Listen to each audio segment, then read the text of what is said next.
Welcome back to the conference. I can see that a lot of people are joining in to this session. This is a parallel session. Anyway, we're talking about COVID impact on media freedom and what was the role of journalists in covering the global pandemic. I'll just briefly go through a few ideas that were on my mind when I was preparing for this part of the conference.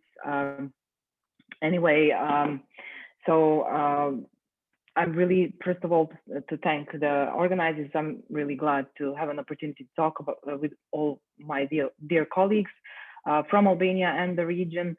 So in the next few minutes, I'm going to go through a few probably very well-known issues related to journalism and covering the pandemic of COVID-19. So there are just a few main ideas that I want to touch upon, and those are safety of journalists during the pandemic, false news or what not to cover, issues related to production or what to cover, and also resources, a very important topic for maintaining the quality work of journalism.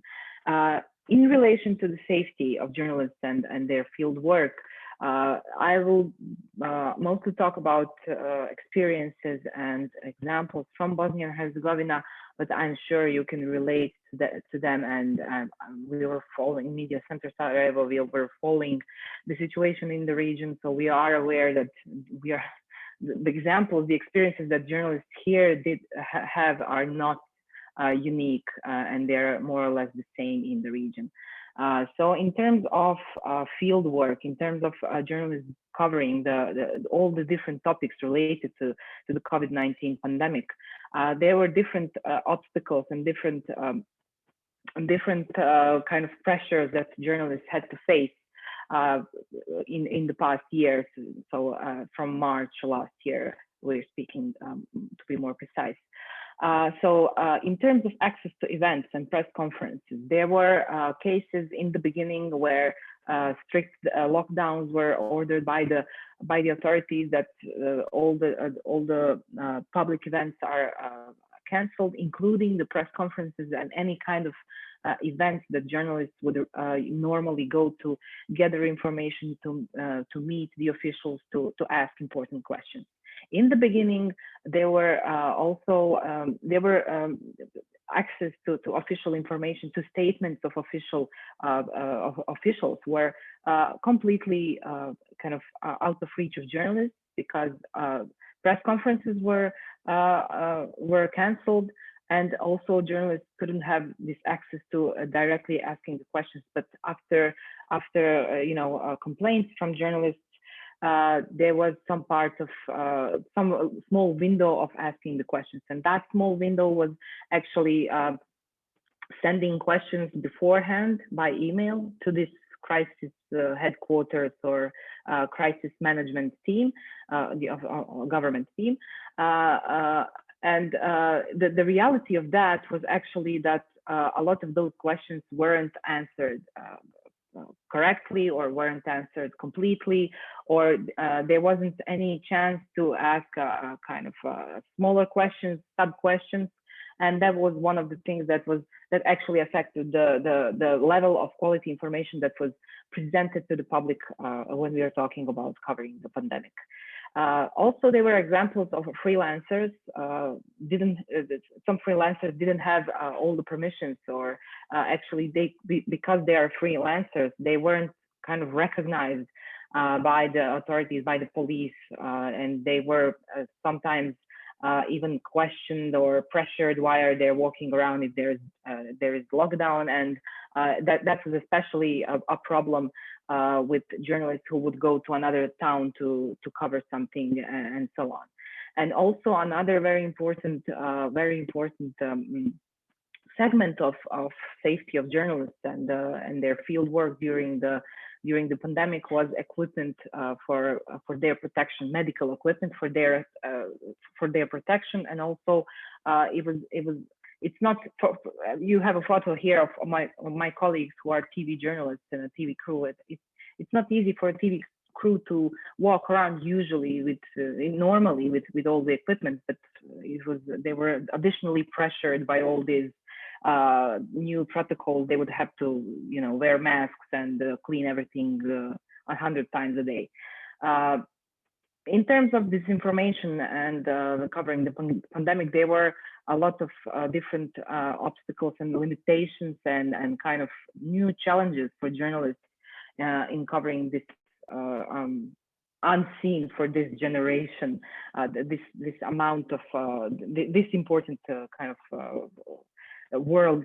I wouldn't call it event, but anyway. So some of the key problematic narratives that were going around in the media, in social media, and were actually kind of mirrored even in the quality and professional media, because they were new. There was this big amount of disinformation that would easily find its way into the professional and quality media, because it just seems like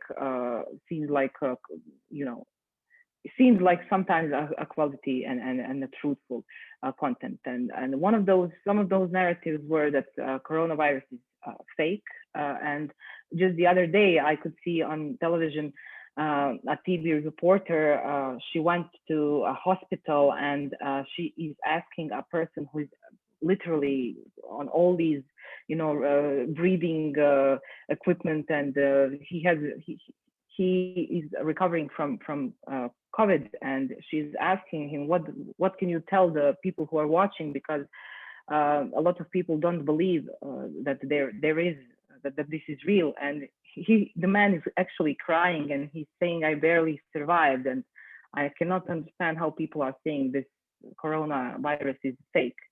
So there's this new amount of pressure on journalists, proving that something that is actually happening is happening, which is something that I cannot remember that there is some other kind of issue that is so much like so many questions, so much questioned in the public, that journalists have to actually convince people that this is happening. Another very problematic disinformation was about vaccines, which of course this existed even before the pandemic and these new vaccines against COVID. So the issue of vaccines, that they are bad, that something bad will happen to people, that there will be new diseases, there will be even, this is by no chance that I put a photo of Bill Gates here. Maybe it seems funny to most of the people that I know personally. It seems funny that there's this great percentage of people who actually believe it's no joke. A lot of people actually believe there are some kind of chips in these microchips in the vaccines and so on. And another very important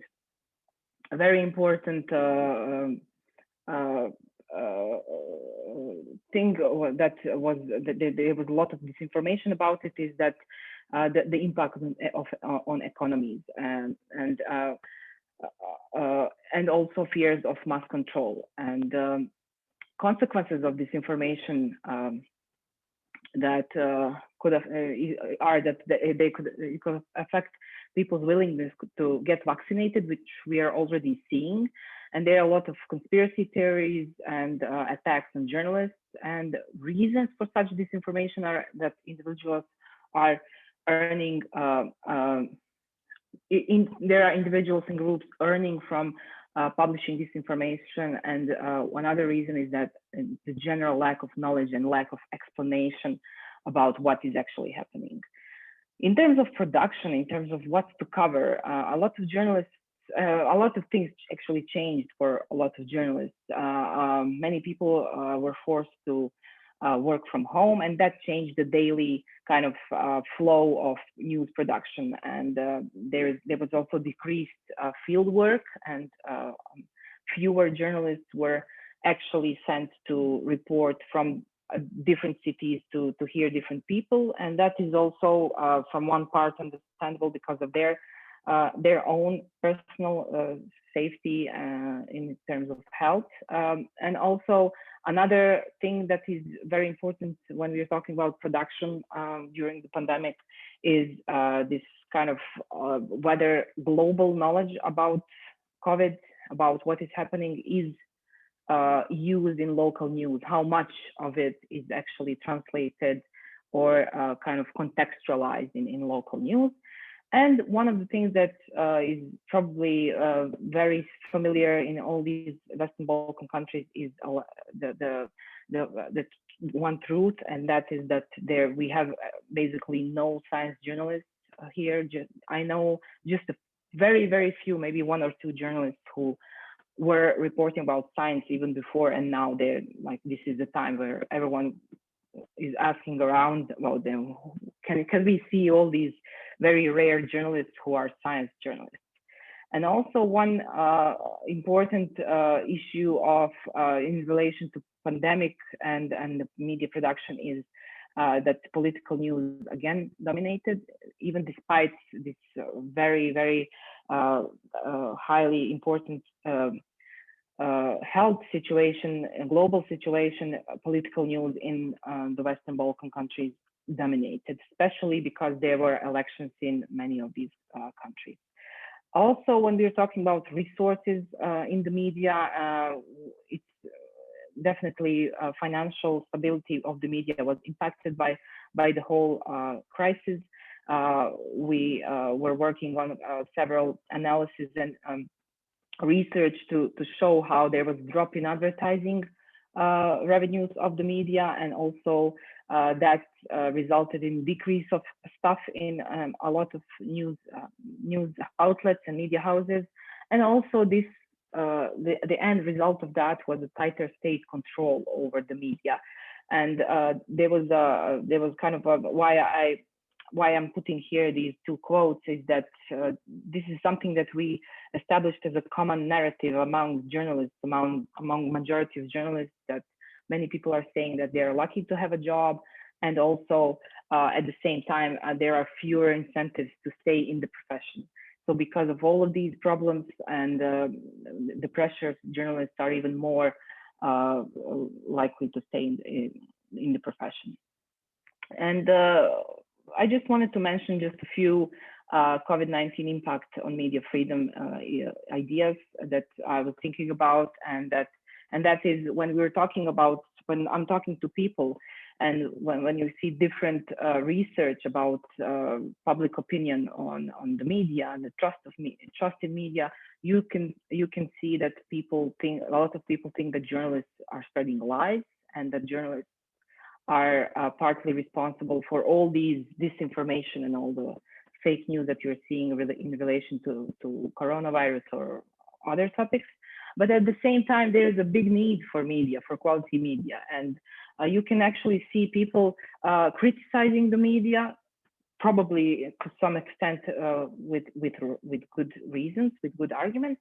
But at the same time, everyone is glued to their TV, to their TVs and their mobile phones, checking what did the media report.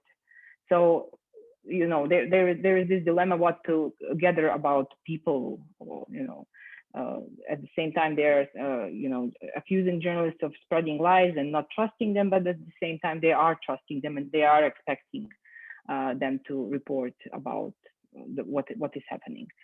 At the same time, how are politicians behaving?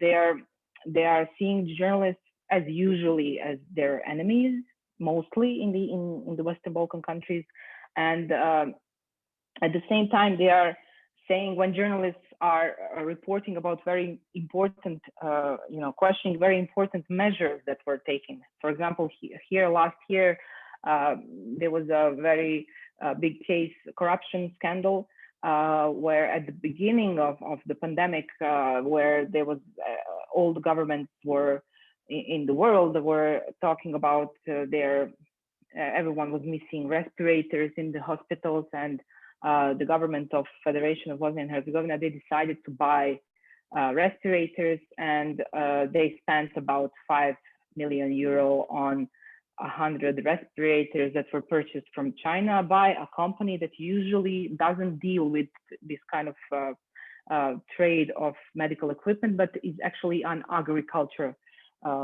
company that's producing raspberries.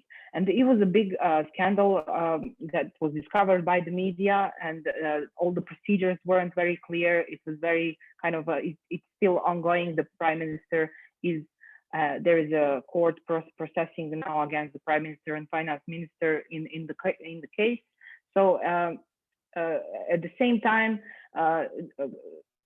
the ruling structures were saying that journalists are harming the nation in difficult times, that they shouldn't be putting this on the top of the agenda because it's a difficult time, it's a crisis, we should focus on something else, we should focus on getting the respirators no matter how, we should skip the procedures and so on.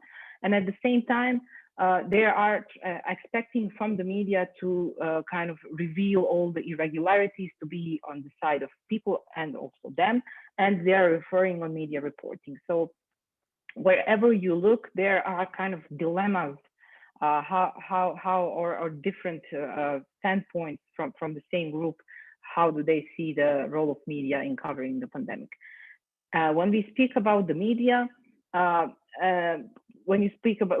I talk to professional journalists, they would say, they would also complain probably about the same matters that I already mentioned. And when people are accusing journalists and the media of spreading lies, probably a random professional journalist would say, yeah, but not everything that you consume, not everything that looks like a news portal is actually a professional news portal, and there should be regulation to see who is a professional journalist, who is not a professional journalist, who is just violating the possibility of publishing.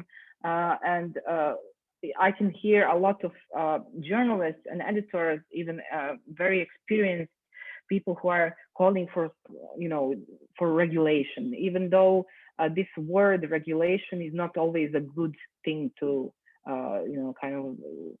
we shouldn't just be talking about regulation in any case, and all the time, because there is it doesn't always look good, turn out good when we talk about regulation in the Western Balkans. And versus that is a standpoint that there should be no regulation on spread of disinformation, because it could be misused by our authorities. And there were some tries last year at the beginning of the pandemic to kind of limit the freedom of expression, or limit the possibility to publish anything that you like on social media, and it was highly criticized, and that kind of regulation was withdrawn.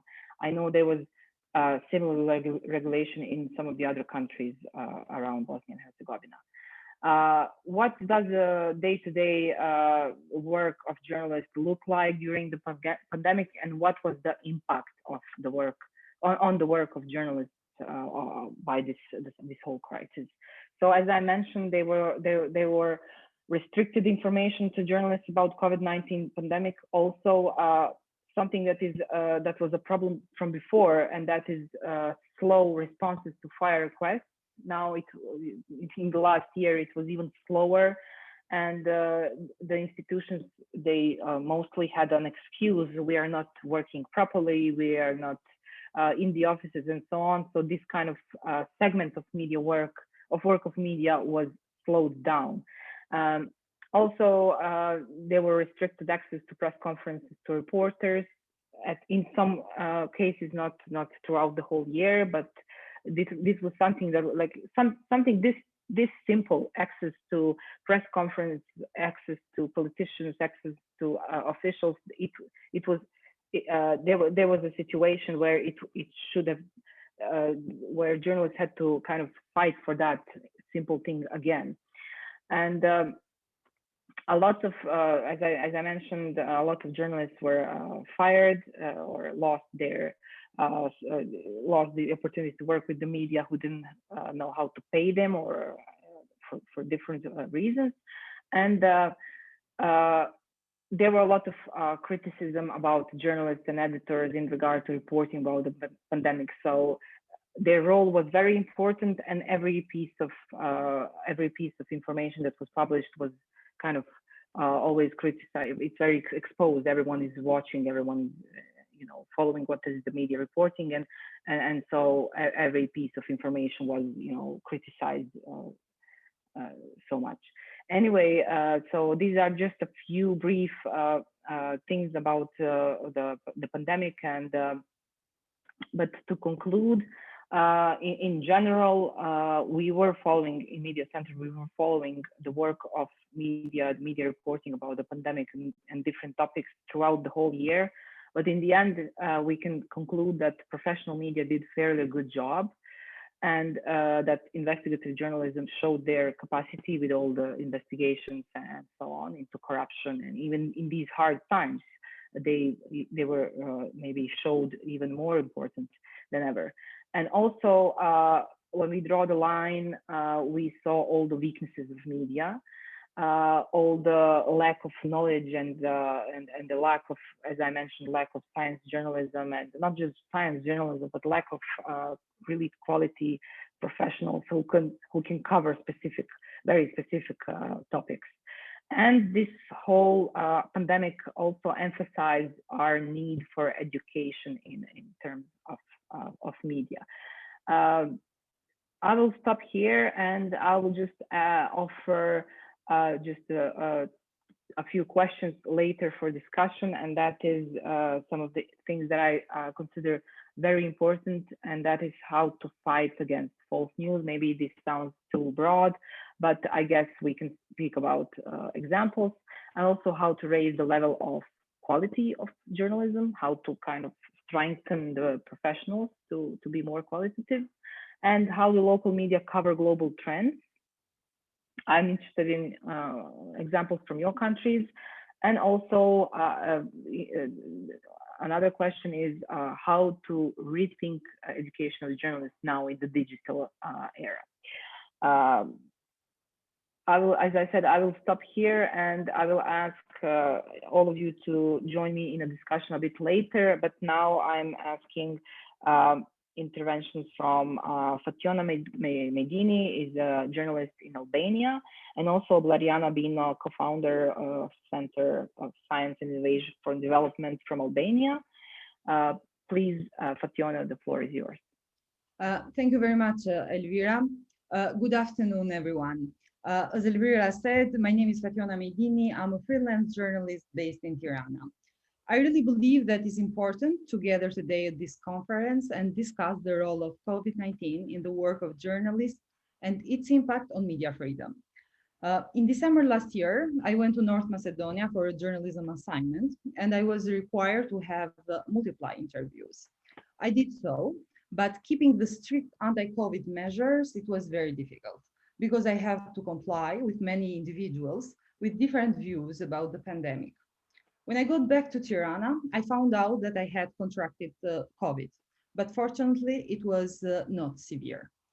I shared this personal story to illustrate how much journalists have to sacrifice during this difficult time, touring between their mission to speak and contact as many people as possible, and the fear of being infected and risking their health and that of their loved one. This complicated situation has also taken a toll on their mental health. Imagine having to report from a COVID-19 facility, how hard and difficult this is for your mental health. Although 10 of brave journalists throughout the region are doing this every day. Journalists, in fact, are one of the most affected and exposed categories when it comes to challenges that this pandemic brings. Unfortunately, this is rarely recognized. And for example, we see that they are of no priority in the limited vaccination campaigns that governments of the Balkans are conducting. On the other hand, we should not forget that the media outlets are businesses, and COVID has affected them in the same way as has done with other kinds of businesses as well. A Bjorn research published this month showed that 55% of journalists were losing income due to the pandemic. By country, the highest rate, almost 82%, was in North Macedonia, followed by Albania with almost 64%. On top of this, journalists are also experiencing much more work than usual. According to the same survey, the rate reached 33% in Bosnia and 70% in Serbia. In Kosovo, for example, journalists had to cover, beside the COVID situation, the fall of a government, the election of the new one, and an electoral campaign. Journalists throughout Albania are also experiencing an early political campaign for the general elections of April 25th. They often have to cover crowded events and often they are facing and suffering, in fact, from the tension of politicians, reflected in the harsh rhetorics against them. On the other hand, government and state bodies across the Balkans during this pandemic have restricted the flow of information and transparency to the media, especially when it comes to issues related with public procurements that you also mentioned, of equipments and services that they have to acquire. This has increased a lot the pressure and has made the work of journalists increasingly hard. I really believe that there is a big need to show some more attention to the journalist needs during these difficult times, but also more solidarity. This solidarity has to come not only from the media owners, politicians, health administrators, etc., but also from the large public. In the end, journalists are in the field to be the ear and the voice of the citizens. They are undertaking these risks in order to inform people, and this mission is extremely hard. This mission that is extremely hard during this time should be credited more. Thank you very much, and I will be open for any question. Thank you, Fationa. Vladiona. Thank you, Elvira, for the nice presentation. Good afternoon, everybody. It is a pleasure to be here and to be part of this panel today, alongside with distinguished speakers, media professionals, experts, and NGO representatives. I'm really humbled. In fact, my presentation, my input today will very much sound as an echo of what Elvira already presented for the wider picture of the Western Balkan, and of what Fationa presented before, based also on her personal experience. I would like to share with you today some of the key findings of a report that, together with two other colleagues of mine, we produced in autumn 2020 regarding the role of media and civil society, but particularly about media in today's context, during crisis management, covering both the devastating earthquake of November 2019 and the coronavirus pandemic. And this report was supported by the Westminster Foundation for Democracy. We applied a qualitative methodology. We conducted 13 in-depth interviews, 2 focus groups, 1 validation workshop, and media content analysis that covered articles on the earthquake and the pandemic. And this primary data was also supported by a survey of literature and other secondary resources. Of course, for the sake of time and to be in line with the topic today, I will briefly focus on media and the COVID-19 pandemic, which we are all aware that is more than simply a public health crisis. Our study confirmed, of course, as it was mentioned before, that the media face serious challenges under the COVID-19 crisis regarding their safety and security, media production and working practices, but as well in terms of financial sustainability sustainability. However, we underline that actually one of the main issues remains a climate of insecurity and intimidation and pressures towards journalists, and this has continued and has increased during 2020 with a clear trend of decline of media freedom in the country and a shrinking space of critical and independent media. While there was, of course, an increased need for accurate and reliable information on the side of the public, so they were expecting from the media to deliver such, media faced challenges to access information because of transparency issues with the government, and the study confirms the monopolization of public information by the government, the Prime Minister, and other key political and public officials. And in this regard, I would argue, based on the findings of our study, that censorship is a much more pressing and concerning issue in Albania than disinformation. Of course, disinformation is a major issue, but considering the symbiotic interrelationship between political, economic, and media power, then censorship and countering these attempts on the side of the government and political actors to control and influence the media becomes really of paramount importance. The content analysis shows that the main frames that media used to cover the COVID-19 outbreak and then the pandemic initially were the fear of this invisible enemy, awareness raising for the measures to counter the virus, a lot of human interest on personal stories or of certain social groups, public health and safety, and then the impact on economy, but also on education and other aspects, and the way forward, or the scenarios in a post-COVID-19 world, if you like. Some media initially utilized the narrative of government as the savior, of course, in terms of the role of the government in managing the crisis. However, more professional and more independent media focused on criticizing or on the watchdog role on the government's response and crisis management. As the pandemic has become now the new normal, media have assumed their usual, I would say, framing nuances along political or other interest line.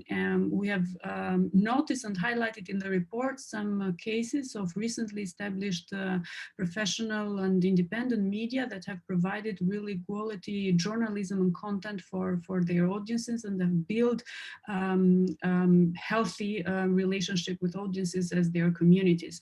Of course, the Albanian media has played an important role in providing information on the situation, also in raising human interest, in mobilizing funds, and in conducting some awareness raising campaign. And on another positive note, they have managed to harness the advanced technology to adapt to the new working environment and working practices during the lockdown and then after the lockdown. So managing to combine, in some cases, very successfully professional reporting with citizen creating content. And these are some practices that needs to be strengthened further, and media should be supported in capacity building for and education programs for this in the future as well. Social media is very interesting to look at.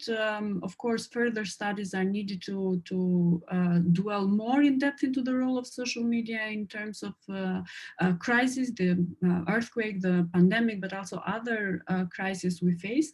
We noticed in the case of Albania that there were a lot of panic-inducing comments, posts, and false content, of course, was present, with fake news becoming viral, and disinformation and conspiracy theories became even more dominant during the pandemic compared to the earthquake, also because of the different nature, how to say, of this crisis. Echo chambers and clickbaiting remain primary concerns, and the study confirms this regarding the information reach to audiences and groups, different groups, but also to the quality of the content in the online space. However, social media have been utilized very well by the civil society sector in terms of providing communication, awareness raising, psychological support to different groups, building community resilience, and this is very important, mobilizing funds, collecting donations, and in some cases also exposing abuse on the side of public authorities or other powers, excuse me. as communication, as we all know, is critical element in times of crisis, it is because it is these crises, such as the pandemic, and for Albania it was a multiple crisis subsequent to the earthquake. They are out of ordinary events, and as noted also before by the two speakers, the standard principles and working practices of journalism do not apply. These are situations that are marked by high levels of uncertainty, and the public expects a lot more from media than usual, I would say. And there is, and the media are essential to give voice to experts on the one side to explain the threat, and on the other side to give voice to public authorities and their public information on how to respond to these threats.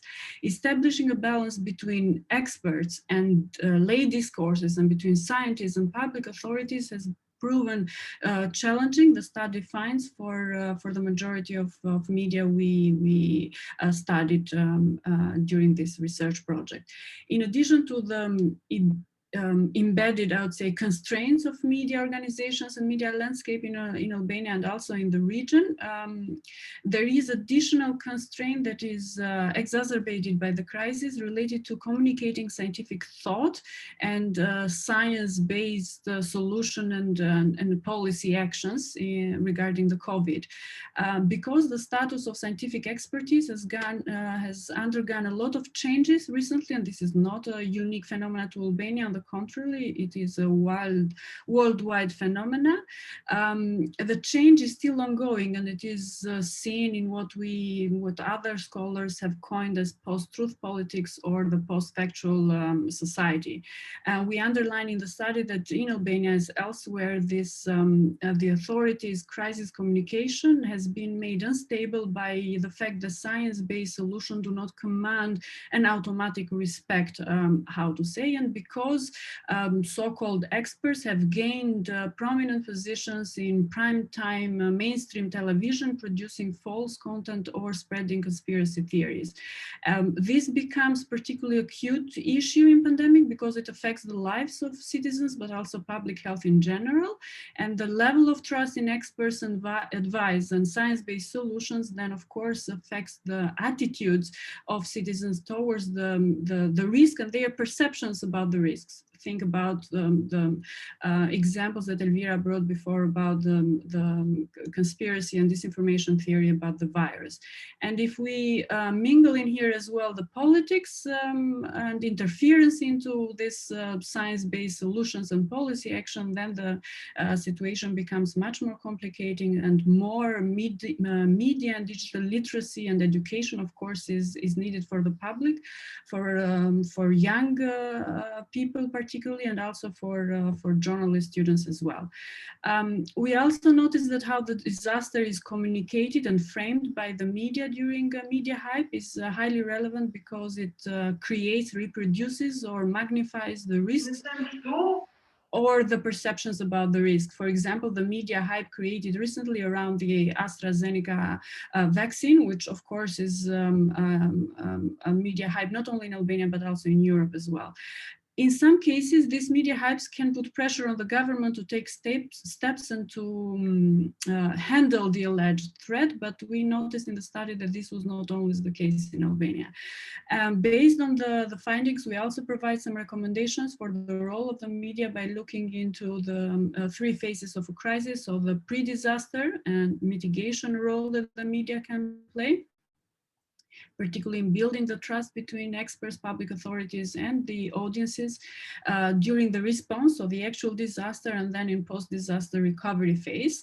I will share the link of our study in the chat so you can look further into it. And of course, I'm open to question, and I will gladly listen to the presentation from the other speakers and join in the discussion later on. Thank you so much. Thank you very much, Bledana. I will ask everyone to answer a short poll that I'm sharing right now.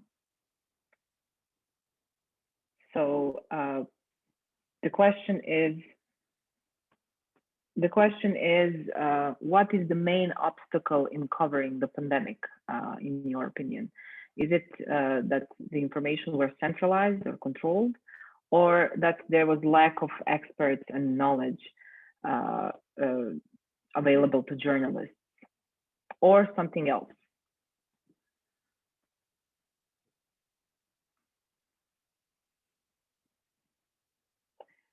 Okay, thank you.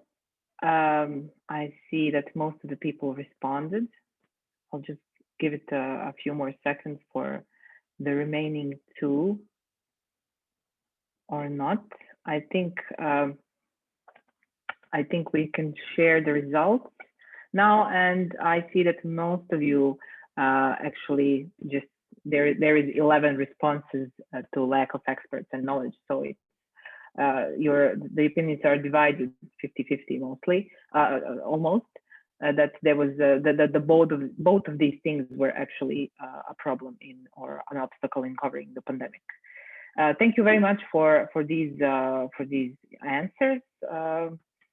We will continue now with another part of this panel, and that is about challenges of disinformation in the Balkans in the digital era.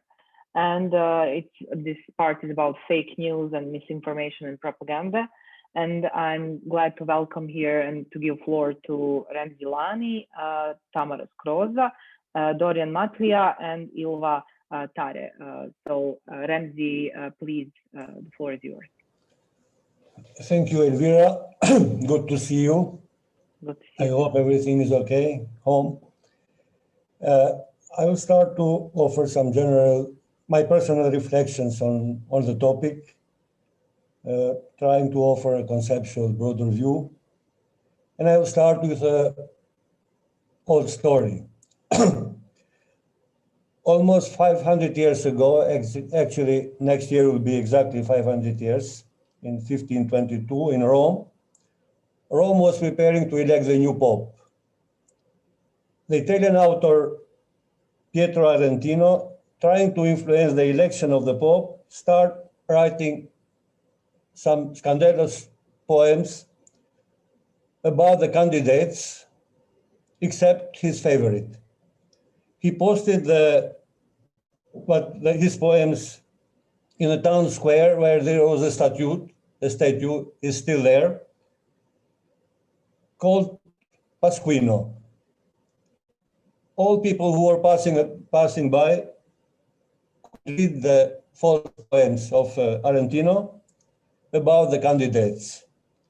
And the poems became known as Pasquinades. And there is a novel of Garcia Marquez called The History with Pasquins.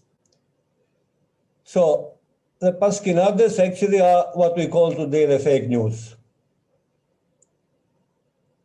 And I mentioned this example of half a millennium ago to stress that the fake news is not a new phenomenon. But what's new is that in the past we have seen episodes of fake news, moments of fake news. Now we have an era of fake news. We call it the post-truth era. There is a serious difference. To describe the state of affairs in the Balkans today, we first have to put the context and understand the context. And the context is the context of decline of Balkan democracies. Second, the outbreak of the pandemics. And third, the arrival of the information disorder. I will stay to the last one, which is the topic of this conference. And I prefer the term information disorder rather than the narrow term misinformation, which it was put in the title of this panel. Information disorder has three components. One is the disinformation, which means spreading false news with the intention to harm. Second is misinformation, spreading false news with no intention to harm, where many people do actually. And third is malinformation, spreading genuine news, genuine info with the intention to harm, like publishing the emails of somebody of us, which are true, but they will harm us on privacy or on other aspects. So I think this frame, it's important because sometimes there is a confusion of terms, misinformation, disinformation, malinformation, so on. We live in a new media ecosystem, in a new environment. I'm not saying something that you don't know here. And many things are unknown. Actually, Eric Schmidt of Google used to say that the internet is the first thing that humanity has created that humanity does not understand. This is the world we are living. Professor Paolo Mancini, in a lecture that some of you attended 3 months ago, mentioned the term deinstitutionalization of media and actually also political systems. So we used to live in institutionalized systems, which basically they were vertical, transmitting. Now we are living in the institutionalized infocracy, which is horizontal. The key word is sharing. The key word of the previous system was transmitting. We've been talking in the Balkans for 3 decades for what we call hate speech, especially people in Bosnia and Kosovo, in former Yugoslavia knows better than what it is. We have it plenty also in Albania. Now I think I propose a new term, fake speech. And in the fake speech, I put fake news, disinformation, conspiracies, and propaganda. This is all fake, in my opinion. And we have high doses of all in Albania and high doses of all in all Balkan countries. The situation is that we recognize we have a problem, but we don't know how to deal with it. We all say that this is a serious problem, but actually we don't have a formula, a solution for it. Yes, we have a problem. During pandemics, as it was mentioned by Elvira, Dariana, Fationa, we saw an invasion of disinformation, local and global, and conspiracy theories, from Bill Gates to 5G, from pandemics to anti-vax. And they spread very fast. Stanford studies say that the fake news traveled 6 times faster than the accurate news. And what's new is that this phenomenon used to be extreme in the margins. Now this phenomenon is mainstream, actually. The idiots are in the mainstream, actually, even in Albanian televisions. Yes, we have a problem with propaganda, especially government propaganda. Not go too far, we are in elections in Albania and we see that. We have seen also, because all the Balkans had elections recently, we saw in Bosnia, we saw in Kosovo, we saw in Montenegro, we saw in Serbia. So, the problem is serious, but the solutions seem very difficult. And there is no vaccine for infodemia. We can find the vaccine, we hope we'll be vaccinated for the pandemia, but nobody can vaccinate us for infodemia. There are 4 aspects here which I have to mention. One is sources, second, narratives, third, channels, and fourth, targets. On sources of disinformation, very much is mentioned Russia, China, recently Turkey, especially in former Yugoslav countries. But I have to add also that there are during pandemics, we saw a lot of disinformation coming from radical groups from the West. But mainly, I think it's a domestic production. We have to be very careful, and of course, we have to watch what's going on with Russia Today and Sputnik, but I think we have plenty of domestic disinformation also in our countries.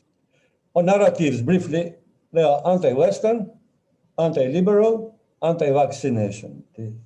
And there are a lot of specific nuances in all our countries. On channels, it's online media mostly on disinformation, but television mostly on propaganda. The main propaganda channel, I think, televisions. And social media is in both cases.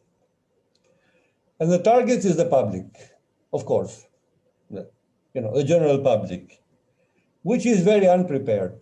2 days ago was published the new Media Literacy Index. Albania is 33rd, North Macedonia 34, Bosnia and Herzegovina 35, the last one. Montenegro 32nd, Serbia a bit higher, but we are all in the last 10, which means the public in the Balkans is not prepared to, is not immune and is not prepared to face with the fake news. I don't have a recipe, nobody has, but what I can say is that some of our assumptions are a bit wrong. When I say our assumptions, not of our community, but the assumptions in the Balkans. The assumption that this will be solved through some legislation. It's wrong. There is no better situation in countries which impose some laws, and Albanian draft law, which finally was rejected and looks off the table for the moment, I hope forever. It was rightly contested and rejected, and actually, among other things, was also not intelligent because it was not going to solve anything. There is also an assumption that the fact-checking is going to solve the problem. Despite the good job that Faktoja in Albania, Raskrivanje in Bosnia, Istinomer does in Serbia, I don't think that this is the final solution. Providing evidence-based information, fact-based information is important, but not enough. Fake news is not the clash between lies and truth. It's more than that. It has to do more with attitude towards the truth rather than with the truth itself. People don't want to be informed. People want to feel informed. Used to say radio ads of Fox News in the loudest voice, which means we have to consider also some other elements, not only the so-called facts or facts. So fact-checking is important, but I don't think that it alone can solve the problem. We have to develop what is called narrative journalism. People need not only facts, but need also narratives. And finally, I come again back to media literacy. I think even if we do excellent job educating journalists without an educated audience, I think we are going to fail. I am not in favor of a pedagogical approach, but shifting from the republic of funds to the republic of citizens, as my good friend Ivan Krastev says, needs a serious investment also to the public. This is why media literacy is crucial these days. Thank you. Thank you very much, Ramzi. I forgot to mention Executive Director of Albanian Media Institute, but everyone knows that. Tamara Skroza is a journalist and media expert from Serbia. Tamara, give us your perspective. I remember yesterday when you talked about Serbia, you actually mentioned the word exotic examples. So give us some more exotic examples from Serbia.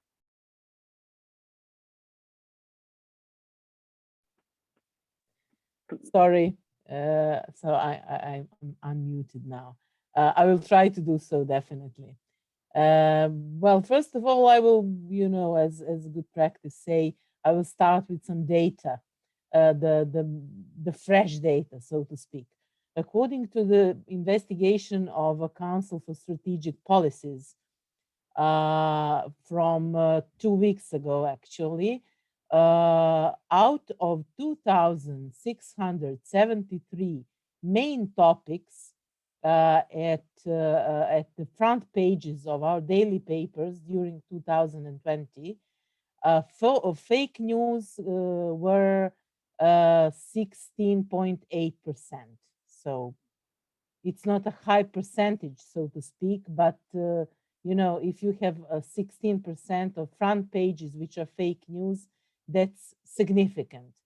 What's also very important, in my opinion, that most of those fake news on front pages of our daily papers are about Western world, NATO, EU, and while the most positive fake news are about Russia and China, which somehow reflects the general foreign policy of Serbia, so to speak. For example, out of all of those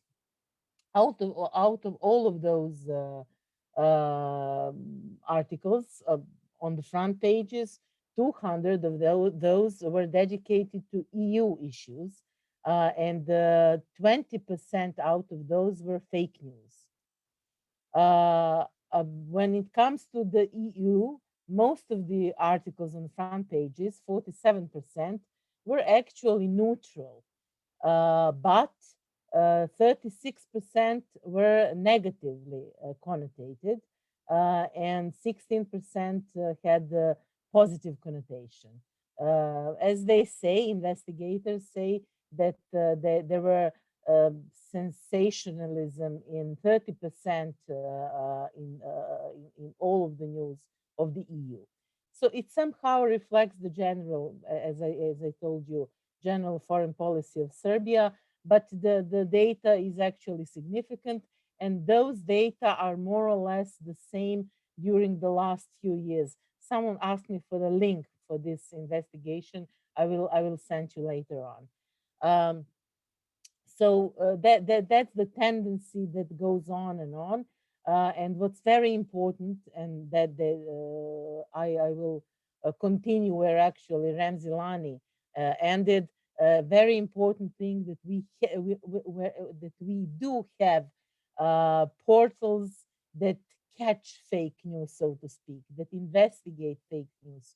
They can't stop it. I totally agreed with Ramzi. It's not the solution, but I think that it's the way to the solution, because before fake news catchers, so to speak, fake news hunters, we didn't have the opportunity to actually face the fact that we have fake news. Because, for example, in Serbia, we are overwhelmed with information and we just forget about what happened, you know, a week ago. For example, I will give you a very exotic example. At the very beginning of the pandemic, one of the most prominent doctors here in Serbia, Dr. Nestorovic, told the public at the press conference, where the president of Serbia was actually present, said that it's the funniest virus in the history of the world. And of course, many experts, many serious doctors protested against that kind of a statement. And then the president of Serbia went out saying no one ever told that it was the funniest virus in the history of the world. Most of the people just forgot about the situation, and that was it. Some of us independent media try to remind the general public about what happened, but in a flood of news every hour, every second, general public just tend to forget about fake news, which are served in all kinds of ways. I agree with Ramzi Lani that the origin of fake news, misinformation, and propaganda is actually domestic, with some kinds of influences from abroad, but most of it, almost all of it, are actually domestic. And in my personal opinion, when it comes to Serbia, both fake news and misinformation are actually in the service of political propaganda. So I wouldn't divide those in three separate categories. I think that in our case, most of fake news, most of misinformation are actually servicing the political propaganda. What I also wanted to point out that we always say, and actually that's the headline of this session, digital era. Yes, we are living in digital era, but what's very important, that those fake news, misinformation, everything else doesn't say in digital world, because in Serbia, and as I see it in the region and the world in general, mainstream media are copy pasting all of the information from the digital world, and it's totally present at it's equally present both in web portals, in social networks, and in mainstream media. For example, in Serbia, journalists against our ethical code. It is against our ethical code. Just copy paste everything published on the social networks with no permission from the people who publish those information, with no checking that up, just publishing that blindly. And that's actually one of the very, very dangerous issues here and now, I think. Um, well, I mentioned that fake news, misinformation, etc., are in the service of political propaganda. And all of those are actually, in my opinion, and when it comes to Serbia, result of the work of spin doctors. Spin doctors are operating all over the region, and in most cases, when it comes to BCS languages, so Bosnian, Serbian, Croatian, Montenegrin, etc., these are all the same people actually, which are going around the region doing their thing, and they're actually very successful, and their work is actually very obvious, and their results are the flood of fake news and misinformation. What are the main problems when it comes to this problem? One of the main problem is discrimination of media. For example, we have in Serbia the situation that a circle of experts, of political analysts, of prominent public figures are appearing in independent media. When it comes to the media that are very pro-governmental, they have their own circle of experts, of political analysts, of politicians, etc. And those two circles don't have any neutral elements. I will just give you an example. I'm one of the authors of the Catch 23 broadcast serial of Phonet News Agency here in Belgrade. Until now, we had more than 400 editions, 400 interviews with all sorts of people. Only 3 were coming from the governmental circles. One was prime minister, and 2 were MPs of a ruling party. All other people were, well, oppositionally oriented, so to speak. We, of course, try and always try to find people willing to speak to us, but they don't want to speak to us. And similar issues you have with all the independent media. We are discriminated by the public institutions, by MPs, by the representatives of ruling parties. On the other hand, people who are independent or are opposition don't have the right to go to the pro-governmental media. And you have 2 very divided, polarized bubbles. And if you have such kind of public scene, it's a very fertile ground for all kinds of fake news. Because if you are oriented towards one of those bubbles, you don't trust other bubble, and vice versa. And I think that issue, which is actually escalating in the last year or so, is very dangerous, because you have 2 divided, separated halves of public scene. And as I said, thanks to spin doctors, thanks to our politicians, etc., it's a very fertile ground for all kinds of fake news, serving political propaganda. What's also very important that we have a flood of topics dealing with our president. I know it sounds very exotic for you, but I will try to illustrate that. When you look at a weekly overview of the main news, 90% of those, I'm doing actually 5-minute overview of weekly news every Monday. So I'm speaking from a journalistic point of view. 90% of all of the news are directly connected to the president.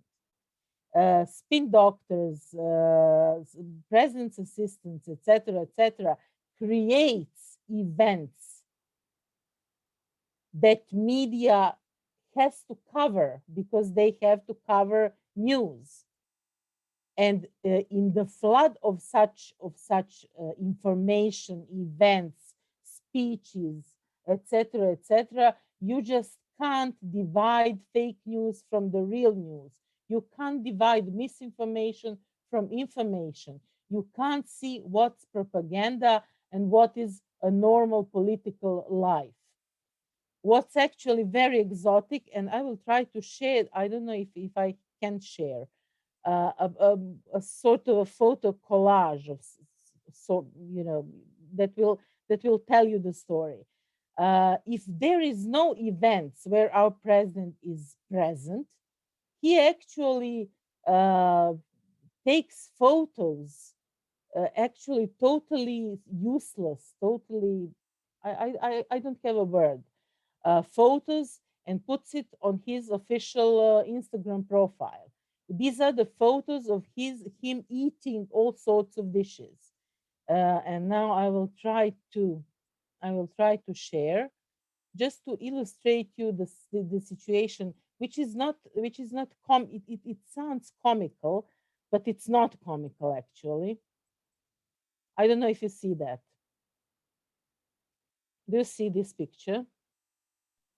Yes, Tamara, it's visible here. Okay, it's not. It sounds comical, but it's not comical, because if he posts something like this on his Instagram profile, all of the media, pro-governmental media, are very favorable of that, and anti-governmental media are criticizing him. That becomes a topic. So if there is no topic, this is a topic. You see him, these are photos taken from different periods of time. These are just his examples, but if you go to his official Instagram profile, you will see those. Him eating watermelon, him eating kebabs in the plane, him drinking wine, etc., and we are discussing that until the last breath we have. And tomorrow a new event with him is on our plate. Why is it important? It is important because we are focused on activities of one man only. We are forgetting. When I say we, I mean public. I mean readers. I mean viewers of main TV stations, etc. We are forgetting about the real news. We are forgetting about fake news. We are forgetting about issues that actually directly affect our lives. So it's a mishmash of things that affect our everyday life and actually make fertile ground for fake news, for all sorts of stupid things, etc. What's the solution? I totally agree with Ramzi Lani. We are all on the Balkans very aware of the problems we are facing. I didn't want to, overwhelm you with data, etc., because I know that most of you are more or less familiar with those, because the situation is more or less the same in your respective countries. But I totally agree that we don't see the solution. Personally, I do think that fake news searchers, fake news hunters, so to speak, istinome, raskrikavanje, etc., can help make things visible. I do think that all of us who points out the problems, who points out that for example, president's photos are dangerous, who points out that unnatural presence of a president is dangerous, who points out the various ways of pressures against media, it's very important, and it leads us to solution. Media literacy is also very important. I think that in our respective countries, media literacy should take place not in elementary schools, but before the elementary education, in kindergartens. Because I think that due to the pictures our kids see on every day on front pages, our kids are intoxicated. I have a girl who is 9 years old. She is intoxicated with politics, with crimes, with blood, with murders, etc., etc. Thanks to the fact that I'm a journalist and she sees the front pages every day. So our children needs media literacy before elementary education as a regular agenda on their educational list. But above all, I will have to remind you that about that whole discussion about societies being a mirror, media being a mirror of societies. We media can't be much better than our societies are. We are sometimes avant-garde. We are sometimes good examples. We are sometimes better than our surroundings. But I think that all of us need deep, not political, but societal changes. Our societies need to be changed. Our citizens need to be more literate, not only media literate, but more literate. We have problems in Serbia, at least, and I think that's the case everywhere. We have to be more literate in general, politically literate, basically literate. So Okay. apart from fake news searches, apart from media literacy, apart from individual journalists and media experts talking all of the time, despite all of the pressures, despite all of the dangers, despite all of the things that we have to deal with on daily basis, we have to do everything we have to change our societies and to improve the level of education of people who consume media. Else, I really don't see the solution. I only see the future with spin doctors dealing all around the Balkans, making all kinds of new ways to plant fake news, misinformation, and political propaganda. Tamara, thank you very much for all that you shared with us. I'm sorry that we are running out of time a little bit. I will ask now Dorian Matlia, Executive Director of Res Publica and attorney from Albania, to give us his perspectives on this topic. Thank you, Elvira. I'll try to keep it short because, as you said, we're running out of time. Well, I mean, the problem with fake news and misinformation was, as was pointed out by Ramzi, is it's old as the world. I mean, it was always there and it's still here. I mean, now it's more accentuated because of the digital era, because of the uncountable sources that these informations are coming from now in a globalized world. And of course, it's also some part of the problem is also the social fabric that we have right now in this era. I mean, partly because of the influences of postmodernism, or also other, also the problem with the literacy, the problems of education system we have. It's something that, although some might be not just a problem per se, but I mean, a combination of factors, it gives us this situation. I mean, of course, there is a big need to tackle this phenomena because it can be disturbing in some cases. It can be in other cases it can be even dangerous, like it is with the case of pandemic, and also like it happened once in Albania that media outlets just produced some news that at 11 o'clock in the evening there will be an earthquake. You should see, I mean, thousands of people going around in the city, not going their homes because of the fear of the earthquake. I mean, this can be even dangerous situations. Now, the problem is that the mechanisms that should be implied as to challenge these things should be very delicate, and because this is something that we are operating very near the borders, those fragile borders of the freedom of expression as well. So we're not going to bring a bigger problem to fight the fake news itself. I just remember hearing once that the President of the United States, Obama, once said that the fake news cannot be fight. You should not fight it by repressing speech, but with more speech. That's something that we should keep in mind in the beginning. I mean, first of all, some of the solutions might be easy, some others might be very difficult. Some may prove even impossible, probably. Some are short term, some are long term. I'm just thinking of some of them, and I'm sharing with them with you. First of all, like it happens in the science section, there are around many charlatans going to produce, you know, theories, but it's always in the academia. It happened, you know, for a lifetime, that there are always filters how to check and to certify, you know, the scientific studies, etc. So we need some sort of authoritative medias.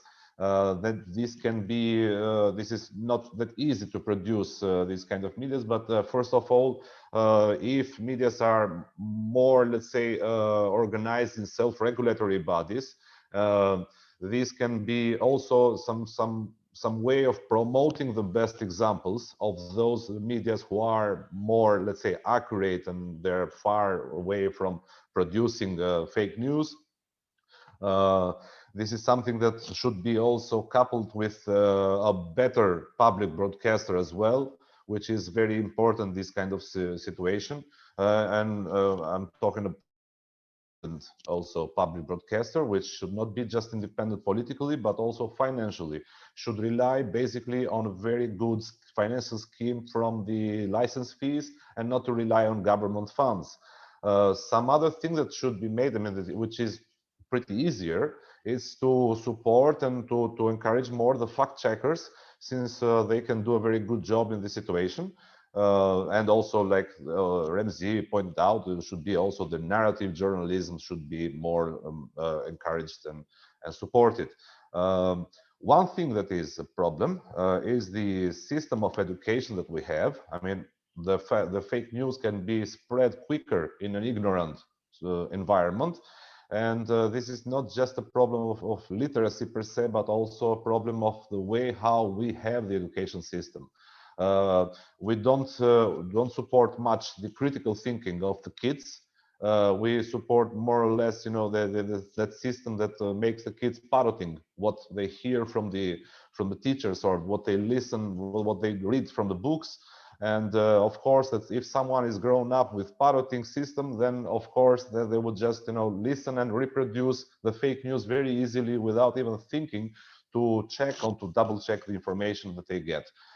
This is something that should be, I mean, this is something long term. Of course, it is quite difficult, this thing. But also another thing that I'm just seeing that as a problem that is influencing more the fake news spread is also the fact that medias in general, but also the society per se, it's more prone to favor debates rather than discussions. Now, they are like synonyms, but they're very, very different. They're far away from each other, these two concepts. Discussions are to point out the truth, but debates are to point out the winners. So basically to point out who's going to be the higher authority to set rules on the others then at the end of the day.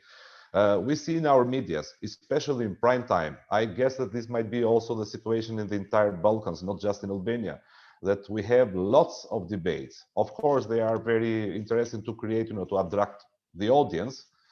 But there should be some ways to support more discussions rather than debates, even if they don't produce very much audience, but they might be supported in many ways, like even including financial ways, because at the end of the day, what I see as a very big problem in the social fabric today is that people are going to making a transition from believing that there is just one reality and the truth is what describes better the reality, but they are moving to another ideology that truth is, it's a matter of who you ask, basically, and it's depending on someone's perspective, that's all, and people are turning to believers. If you turn people into believers, then it's very, very easy to spread fake news to them, because they don't trust anymore that there is just one truth. There are many truths. I mean, it depends on the point of view. This is very, very dangerous. This is an ideological problem. So we have some long-term challenges, but we have also some short-terms. And the fact checkers are something. The public media, as I mentioned, is something else, which is that should be stressed. I mean, the first steps at least. So I try to be short. If we can Dorian. just discuss better later if there is enough time. Thank you. Thank you very much, Dorian. We have with us also two interventions now before we move on to this discussion part where all of us here present will have a chance to say something. Please, I'm giving the floor to Iris Luarasi, professor at the Department of Journalism in Albania. Is Iris with us?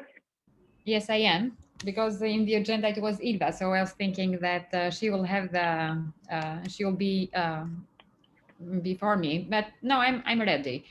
And for not losing so much time, because I see that we are a little bit delay according to the agenda, I'll try to be very short and quick. Disinformation and fake news are nothing new, unfortunately, and as they keep growing and spreading with unprecedented speed in social and mainstream media, they have attracted considerable attention and have become a great cause for concern. Information that provides the basis for an individual understanding of reality, and this making it one of the essential elements of a functioning democracy. Media's role is crucial, and citizens rely on information obtained through media channels in shaping their perception and also their position. And this crucial element of the democratic system is also increasingly fragile and needs to be protected. In addition to polarizing societies, such as ours, and increasing the mistrust towards democratic institutions and stakeholder groups, disinformation contributes to the overall decay of trust. Global trend of fighting fake news, or rather disinformation and misinformation, is joined by dynamic and enterprising projects, especially a lot in Western Balkans, intended to inform but also to educate media audiences. Their aim is to foster public participation in the effort to improve media integrity and trust in the media. Sorry for the background noise, but yeah, that's how is life under COVID. After the beginning of the second COVID wave, we are witnessing even more devastating effects in our daily lives. And the role of media has become even more vital now, since that is the most efficient way to stay familiar with the ongoing pandemic situation. Although lots of people rely on media to understand the truth, some actors are using the situation for their own benefit. And that includes spreading fake news and deceiving statements. That is the so-called, Ramzi, I think, mentioned that infodemic that is distributed from COVID-19 suffering through the spread of rumors and conspiracy theories. In Albania, for example, there is a large number of people who do not believe that this coronavirus could be lethal. And the reason for that is often fake news, I think, presented by false or deceiving information sources. And I just wanted, in order to make a little bit more vivid the discussion, just wanted to take one example from some TV stations in Albania that are inviting in different studios and different TV panels, people that are elaborating those conspiracy theories. One of them, Alfred Chaco, I'm mentioning the names because I know that it will ring a bell for my Albanian colleagues. He has been visited many TV studios, first with his theory that the COVID doesn't exist, and the guy got himself positive. And after he did recovered, he went again in one of those TV stations with another conspiracy theory. Now his theory is that mutations of COVID are in the agenda of 2021. According to him, the vaccines will be lethal for people over 65. UK will be having a population of 10 million instead of 60 million currently till 2025.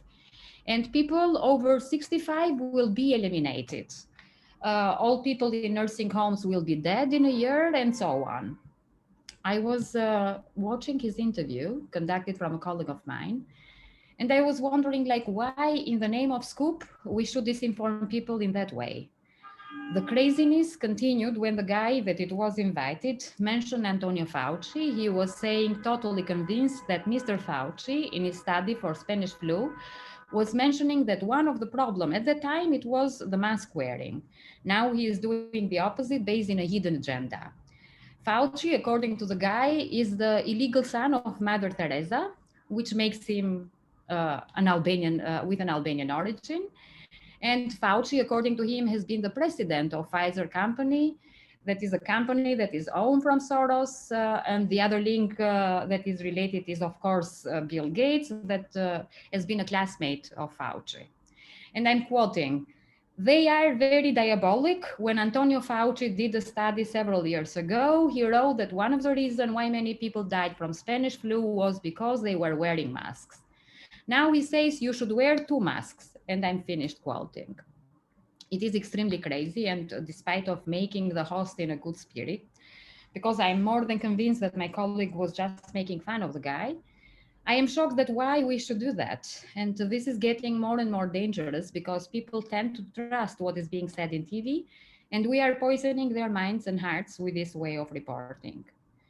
On one hand, we have seen misinformation being shared online in the form of misleading advice or statistics spread by perhaps well-meaning but ill-informed individuals. False information circulating online has included claims around potential cures for COVID-19 and origins of the outbreak. The good news is that most of the social media platforms are removing these false claims. On the other hand, we are also seeing wild conspiracy claiming that 5G is responsible for the outbreak of the virus and that we are about to witness the new world order, actually, after a vaccine is made. As funny as it sounds, all these claims have resulted in an uncontrollable spread of the virus. And although fake news is one of the main reasons for the widespread of COVID-19, people's lack of serious attitude towards this threat has brought us here. And this is why I think we should pay more attention to that, even for the sake of having, because even for the sake of having more audience, I don't think that this is justified. The journalists themselves should check at least a second or a third source about certain information before assuming that it is true. Nevertheless, to be completely sure that one is not reading fake news, it should always be compared with the information that are coming from the World Health Organization or other trustworthy and official sources. So I don't want to take more the space on the floor as promised. Thank you so much, Elvira, for the very good presentation that you did before. Thank you, Iris. I'm also sorry for kind of breaching the time of that from the agenda.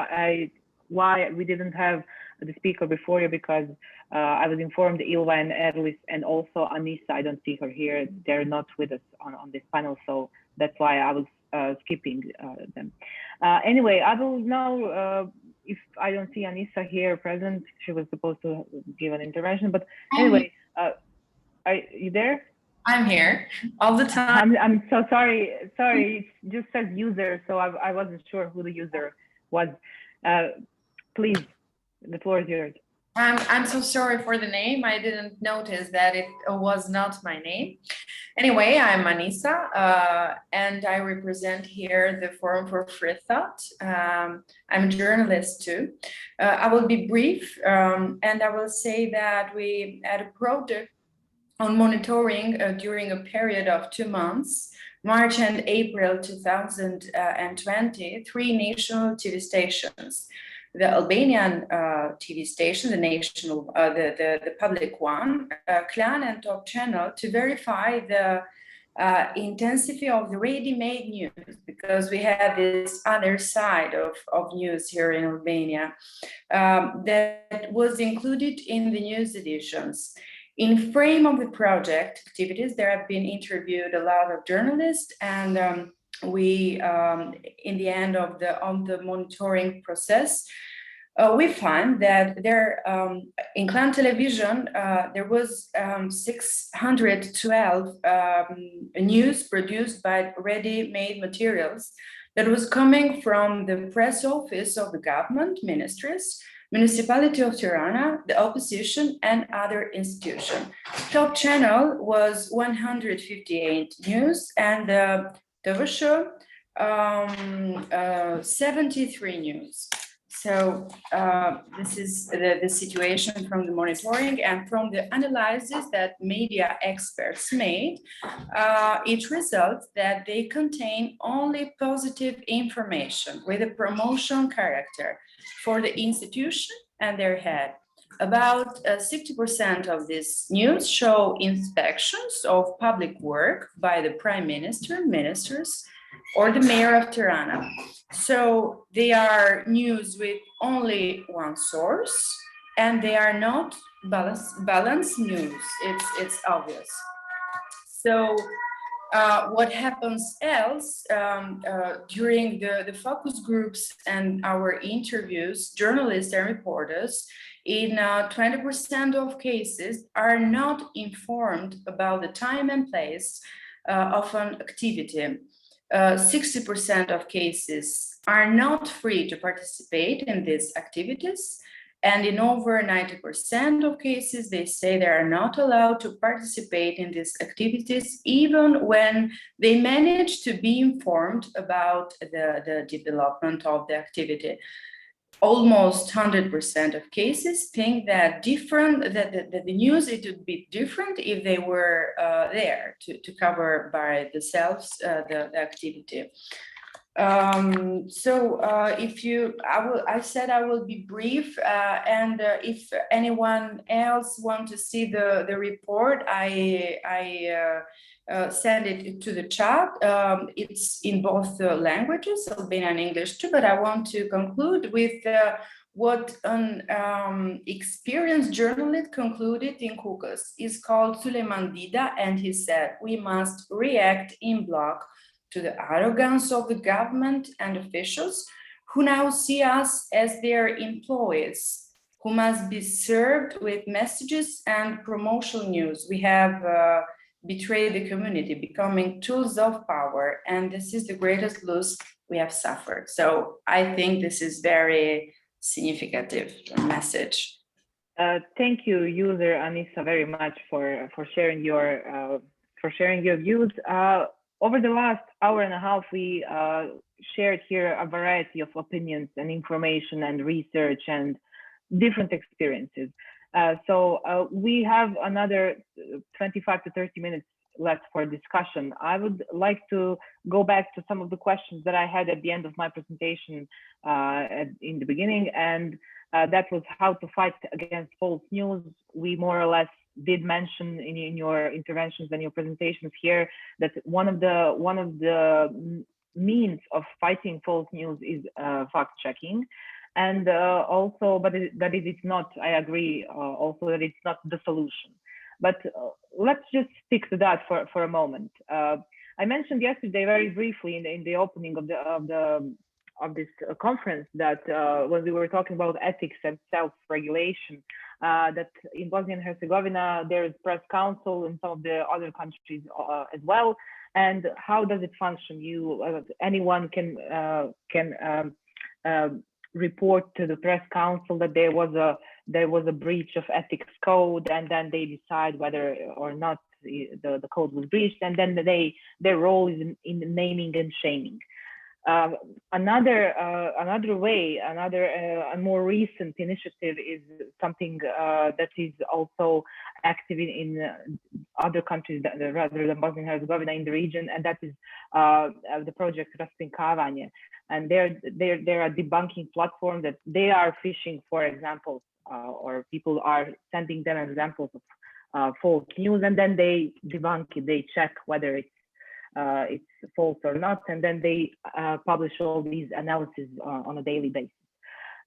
What I want to bring here for discussion, not just about Raskrinkavanje and similar platforms, but also about, when we are talking about self-regulation and ethics, as a media community, if we want to kind of raise the level of quality, we need to criticize each other from within, and in this part, Media Center is working for a couple of years now in spotting the problems in the media reporting and analyzing them, and kind of pointing to the problem, and trying to act as from this role of educator. So we are spotting a problem, we are analyzing it, and we're saying what's wrong there. Not that we want to, criticize somebody or in terms of lowering their reputation or anything else. It's just for purpose of education of every one of us. But sometimes both Press Council and Raskrinkavanje and different organizations like Media Center, we are faced with criticism from our colleagues. It seems like it's not popular among journalists, among editors, that we are discussing the quality of our work. So I just want to bring this for discussion. When you talk to a random journalist, you would hear them say, yes, I want to do everything. I agree with everything that will solve the problem of fake news, or that will raise the bar of quality in journalism. But when you say, okay, maybe the first step is to look into your own work and look into each other's work, and let's start from there. Yes, we have outsiders who are attacking our profession, that those maybe are politicians or people who are not journalists, but they see a chance to earn some money through Google ads, or I don't know, having a news portal. So there are outsiders who are attacking the profession, but there are also enemies from within, like not real enemies, but people who are maybe not doing the best job in journalism, but they're also not ready to be criticized by their own colleagues. So I am just dropping this question for a discussion here.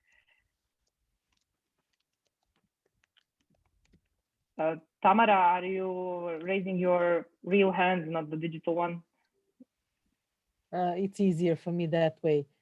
Sorry for taking your time again. I do think that we have to criticize ourselves, because if we don't criticize ourselves, who will? Other people have that right, of course. Everyone will. Yes, Everyone. Yes, I know that, and that was I wanted to continue with that. That is totally expected, but I think that above all, we have to criticize ourselves, our own media, our own behavior in the media, because it's responsible. It's actually part of self-regulation. We can't stay put, seeing what we ourselves are doing there. I want to just point out what Iris mentioned. Why, for God's sakes, you colleagues call that kind of a person to your shows? Why? Why, for God's sakes, you are doing that and that and that? We have to pose those questions. And it's very hard to take criticism. I hardly survive any kind of criticism about my work, but I survive, and all of us survive. We need to survive because it's useful for us. That's it. Thank you very much, Tamara. I see here in the chat that Tiana wanted to say something, but didn't know how to press the floor is yours, Tiana. And Yeah, then we will have Fationa. It's missing for me for some reason, but never mind. So, don't worry about it. So I'm the chief editor of Raskrinkavanje that's been mentioned several times, and in the context of this reactions from journalists and media editors, etc., we've had several conversations specifically about the pandemic and you know the how they react when they are fact checked. It's usually not a positive reaction, as you mentioned already, and the main issue there, aside from already mentioned, you know, clickbaity approach to content in general, which is, I think, a sad fact of today and of online journalism. Not that I'm saying that it's good, but I know it's there, and we all know why it's there. I think there is a huge issue that's not being really tackled by the media community in a constructive way, and that is like, how do we write and report about science and about scientific matters? And this has never been more important than today. People don't know, even if they do have an honest wish to just like inform their readers about things that are related to the pandemic, there's really huge lack of recognition between the journalists and I think this goes for the whole region. Like, what is good science, what is not? What is worthy of your attention, what is not? Like, what should you transmit when it reaches you through whatever service that you're subscribed to? I don't know, in our or other languages. How should you represent these results, et cetera, et cetera? A huge chunk of disinformation or misinformation, whatever you call it, that came to us from the media. So I'm not talking about like conspiracy theorists on YouTube. That's like a whole different breed, not going into that at all. But stuff that like serious, legitimate media publish about the pandemic that has been highly problematic in the past year has oftentimes been from complete lack of understanding, like how science works, what science is and isn't, and what should be, like, what should you filter when you talk about the virus, the vaccine, the, you know, the spreads, the new variants, the mutations, et cetera, et cetera. So this is, I think, one of the,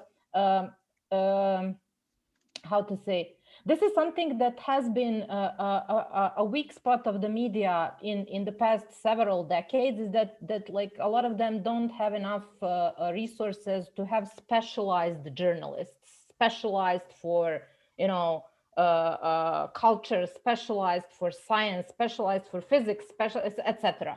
And now we can see what damage that can do. Because if you're writing about something that you utterly don't understand, and most of us don't understand these things, and you haven't undergone like at least a basic, you know, I don't know if that should be a training or like other type of education to give you like guidelines how to recognize this as a layperson, because you're going to be a layperson writing about these things in most of cases, then a lot of mistakes are bound to happen. This is not the only issue that we had. And but it's one of the issues that I try to emphasize in these conversations with the media. I mean, no one's out to get you. We're just like trying to as you said several times, provide factual information, especially where it's lacking. But a lot of times, this is something that I don't really think that the media, the community itself understands from within, like that there's a need to fill that gap and to really like up their game when it comes to you know, scientific literacy. That's something that is sorely missing. And these reactions have often shown that this is, and I mean, I've even heard that from media you know, editors and journalists themselves, like, we honestly did not think this is wrong or inaccurate. It's just like, it's a research, it was published, it seemed legit. But if you know like how to weigh in scientific information, you're going to know instantly that it was not legit. So this is something that I think is like, I mentioned this in every conference, everywhere, every time in the past year, because I think it's so important and it's not being, you know, discussed enough. Thank you very much, Tiana. I see you have a comment here from Doriana, who says that the study is recommending more need to, emphasizing the need for educational journalists. We have Fationa here who raised her hand earlier. Yeah. So Elvira, in fact, I wanted to go a little bit back to what you said about the critics and how media, in fact, can critique itself. I think this is very tricky. I think especially in the Balkans, where countries are small and people take like everything personal. I think for a critic, in order to be received well, first it has to be professional. So what we see right now, I mean, in the media environment, is that every time that some critics is voiced, it has more the features of a personal critics and not like really going to the content of the work of the journalist. And then also some other thing, in my opinion, is true. It has to be like, I mean, a body that is going to kind of like release these critics in a continuous way. And so in this way, some media or some journalists doesn't feel that this is personally directed to them. So I think we have to create this kind of like culture and this kind of institution and institutionalize the constructive critic. And then, unfortunately, I want to say that sometimes journalists, they feel more related and they feel like they represent the media outlet where they are working in a certain moment. And they rather are loyal, in fact, to this media environment and this media outlet, rather than being loyal to the journalism community and to the large public. So I think these are some of the obstacles that we face, in fact, all over the Balkans when it comes to criticizing. Thank you, Fationa, very much. I see your point. I see Ramzi here wanting to say something. Yeah, 2 points. First, to follow what Fationa said on media critique, which is a serious problem in our part of the world. Of course, it's difficult to have not much I can say in Serbia because there is some very good expertise there when it comes to people who can contribute and who can write, but in some other countries which are smaller, I think there are also not many capacities and expertise, but there is not environment, first of all, to do media critique in a normal conditions without, of course, without naming and shaming sometimes, but media has a problem accepting criticism, to tell the truth. We behave sometimes like untouchables, like people who possess the ultimate truth, which we have a mission to criticize the others, but nobody can criticize us.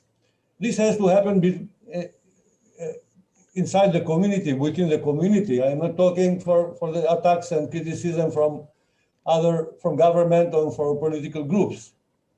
But when it comes to within the community, then the personal jealousies and competitions enter in game, and I think this is quite difficult. What we miss in our region for many reasons, it's media critique, and we need more than media critique. We need a self-examination. What's going wrong with us?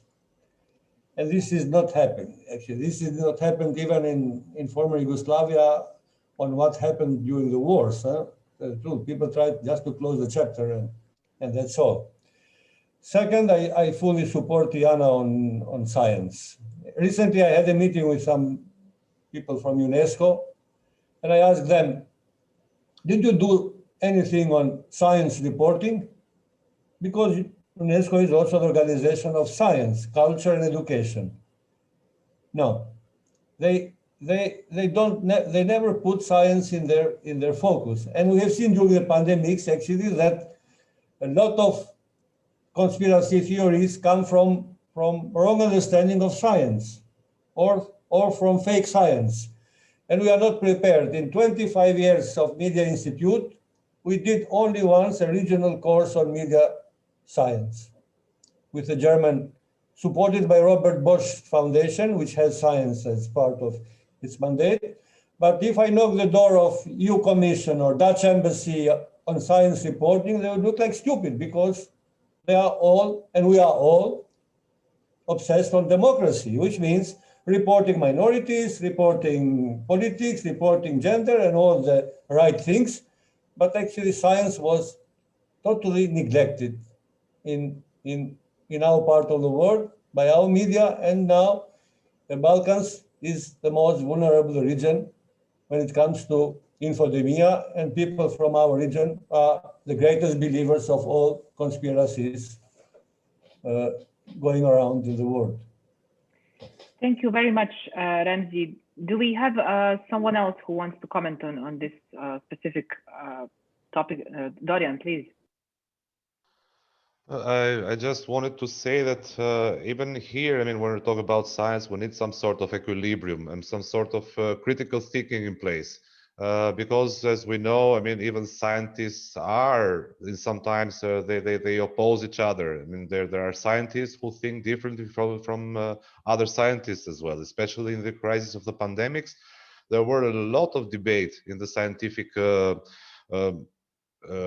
world. The problem is that I mean, this should be equilibrated, because it might be the same dangerous if we base everything on just science, not even taking into account to criticize it. That should be taken with very caution. The idea is that scientocracy itself, it is criticized as a system, as an idea.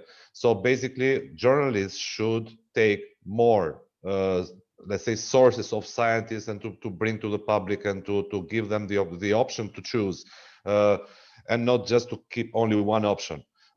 Let's take the examples of the vaccines. I mean, they are still not just, I'm not talking about conspiracy theories like reptilians doing, you know, taking over the world. I mean, this is stupid. But of course, there are scientists who really doubt, I mean, the effectiveness or the side effects of the vaccines. This should be informed to the public, but bringing from authoritative sources, of course, not just bringing every scientist that claims to be a scientist. This should be, let's say, the limit, but the key element should be the critical thinking. That's what I wanted to add. Thank you. Thank you very much, Dorian. We are all naturally coming to the conclusion of this very much repeated issue of need of education of journalists, definitely. We have Tiana here wanting to say something to add to this. Yeah, that's just not true. It's a fact that there are no actual scientists disputing vaccines, their efficiency and their safety. It's not true. So and here we go into this danger that exists there. Like if you say there's something like a scientocracy and that it kind of stifles critical thinking, we are already in deep waters of like really dangerous thinking. There is scientific consensus. There is a new thing, there is a new virus, there is a pandemic, but scientific consensus has been reached on most important points. And if you have a person that has a degree and that even has like a good, whatever, quotation index coming and doubting this scientific consensus, that person is not talking from the area of science. So science is based on a method, and you can criticize the method, but that's not what they're doing for the most part. There is this like illusion of being critical towards scientific consensus, which is not the case with how it's being questioned.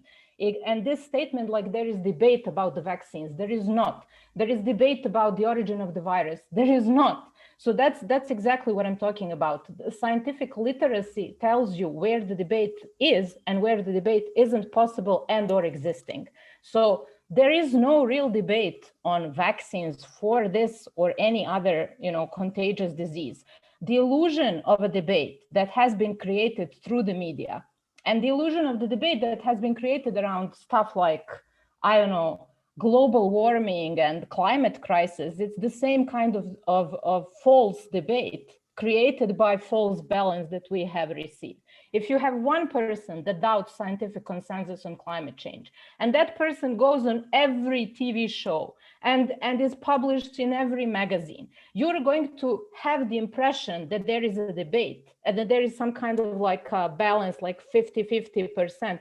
There is not. There's like 2% of people who do have scientific background but question science and go rogue compared to science. And 98% of actual scientists that stick with the scientific consensus, that's not a debate. And that's exactly what I'm talking about. And that's exactly the peril that we're in if we employ that kind of thinking. And of course, science is not dogma. Of course it's not. But the scientific consensus works in that way, that you settle on best evidence that you have. We don't have any better way of reaching knowledge than that way. So you cannot really question it. It questions itself. That's its point. So, I mean, I'm going to stop because I see that we're like close to time. I could talk about this for an hour, but I think it's really, really important to stress that there's no balance between science denial and science. Within the scientific consensus, that such a thing really doesn't exist. Thank you, Tiana. We have 5 more minutes until the end of this session, but so I'll just kind of share with you another question that is coming up to my mind as we are discussing this, and that is, as I mentioned before, this need of education that many of you mentioned, and need for education of journalists in terms of now, if we are talking about COVID-19, about scientific matters, scientific topics, about science in general. So there's another question here from me now. I know we don't have much time, but maybe just a few thoughts. Do you think that maybe my question from my presentation was, how do we rethink the education of journalists? Is there a way to rethink education of journalists? Do you think that maybe I haven't heard about much initiatives in bringing together scientists and journalists? How do you know about similar initiatives, similar education where scientists are educating journalists about science, and maybe at the same time journalists are in a way educating scientists how to, you know, be more in the media, discuss more topics in the media, not just be somewhere in their labs or I don't know where?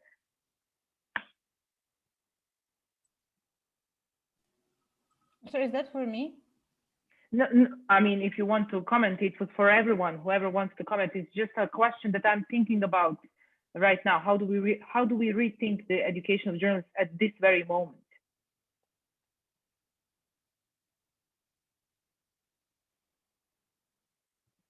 Yes, Dorian. I think that first of all, we should think of a method how to make them feeling the need of being more educated. Then, of course, first of all, we cannot educate someone that doesn't want to be educated. And this is something that we should stress. I mean, the need, first of all, for them to be more educated. And of course, this is by promoting best examples, and of course, even shaming, you know, the worst examples. That will bring also the journalists to the need to know more about reporting and to read more and to want to learn more. Then, of course, that might be way more easier. I mean, we try to train journalists on different topics. I'm a lawyer myself, and I was trying to tell them to understand, you know, specific areas in the legal sphere, but at the end of the day, only a few of them that were really thinking that they needed this kind of information. The others were just, you know, trying to dismiss, I mean, from the training per se. So basically, we need to think about how to send them towards this kind of needs. Definitely, I agree that it's very hard to educate somebody who doesn't want to be educated, but I'm always sticking with a good presumption that journalists want to be educated, but at the same time, even if they don't, I think that it is our kind of mission and a task, if we chose to work in media development and media non-governmental sector, that it is our kind of job to push for a promotion of need of education of journalists, even if maybe journalists themselves don't see that. But I think that many journalists actually do feel the need, do see the need to be educated in. As Tiana said, we have no clue about many of these topics. Normally, I'm not into science, you know, but now when there's a crisis, we all see the very need to be actually to have to know at least the basics. Just like we tend to know some basics in terms of, you know, law or economics, because we are discussing these topics as covering these topics as journalists. Science is somewhere out there now. It's in spotlight, but usually nobody was thinking about science being a priority. You know, do we have any quick comments on any of the topics that we discussed? Tamara? I just wanted to point out that even with no education, no scientific education, which is very important. I totally agree with all of my colleagues. So it's very important, but even without that kind of education, each and every journalist should be aware of the responsibility he or she has. So even if you don't know scientific facts, you should look at yourself and ask yourself if what you are doing is right or not, if what you are doing is in public interest or not. And it's very easily to decide that if you have Mr. Nestorovic or a person like Iris mentioned before you. So it's easy to decide what is good and what is not good, even with no education, although I do totally agree that education is at most important. Thank you very much, Tamara, and thank you to everyone who was present with us for the past 2 hours. It was my pleasure to talk to all of you, to hear your experiences, your opinions, and your comments. And we will take a break now and see you in an hour at the closing session of this conference. Take care. Thank you, Elvira. Bye.